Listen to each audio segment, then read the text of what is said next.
C'est une bonne question, puis la réponse courte, c'est en termes de connaissances scientifiques eurocentriques, là, on ne connaît pas très bien la biodiversité de cette région-là. Il y a eu beaucoup d'études qui étaient faites sur la biodiversité, plus dans le Grand Nord, dans la toundra, puis dans les forêts boréales, puis mixtes plus au sud. Mais la région Iwichie-Baie James a été un peu perdue entre ces deux groupes d'écosystèmes. Alors, on n'a pas vraiment une connaissance fine de la biodiversité de cette région-là. Puis, un peu preuve de ça, c'est qu'on trouve toujours de nouvelles espèces dans les groupes qui sont étudiés. Par contre, on sait que ces types d'écosystèmes sont dominés généralement par les bryophytes, donc les mousses, les hépatiques, beaucoup de lichens. Souvent, dans les milieux humides, on trouve des lichens très spécialisés qui aiment ça, l'humidité ambiante avec le soleil. On trouve aussi des espèces d'oiseaux qui utilisent beaucoup ces milieux-là, puis les amphibiens. Côté plus gros animaux, il y a toutes sortes d'animaux qui utilisent des milieux humides. Un chasseur de cris m'a dit une fois qu'il l'utilise un peu comme l'horaire climatisé. Alors, on trouve toutes sortes d'espèces dans ce milieu.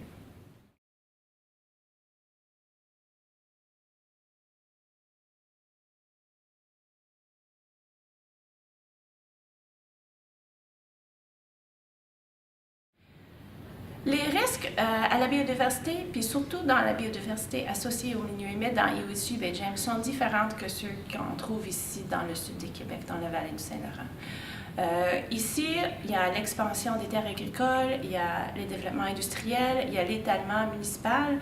Toutes ces choses-là voient les milieux humides qui sont des grandes superficies sans arbres, un peu comme un terrain facile à développer.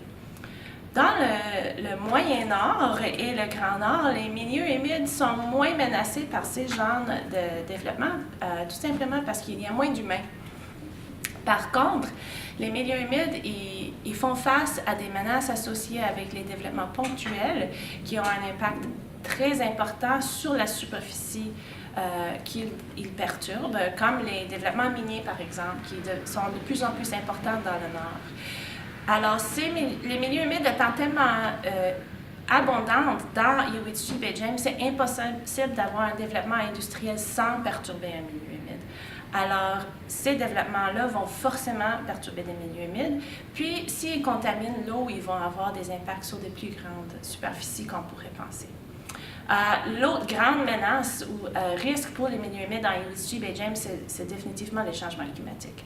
Alors, avec cette perturbation de la balance entre la quantité de précipitation puis la quantité d'évapotranspiration qu'on va avoir avec un changement en température et précipitation, la balance qui permet des milieux humides à se développer va changer dans le futur. Puis, on ne connaît pas encore dans quelle direction ça va aller pour ce territoire-là.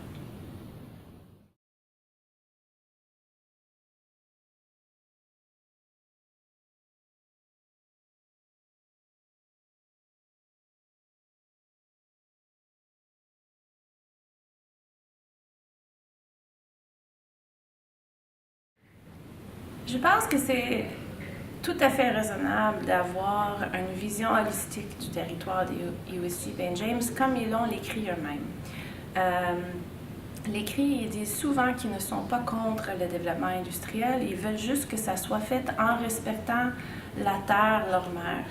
Alors, tant que les projets qui sont développés d'une façon qui respecte leurs connaissances, leurs désirs, leurs traditions, puis les mesures appropriées sont faites pour s'assurer qu'il n'y a pas de perturbation à l'extérieur de le site qui est visé par la contamination de l'eau, par exemple, ou le développement de poussière, ou la façon où les routes sont tracées sur le territoire, il ne devrait pas avoir de problème à conjuguer ces deux choses-là.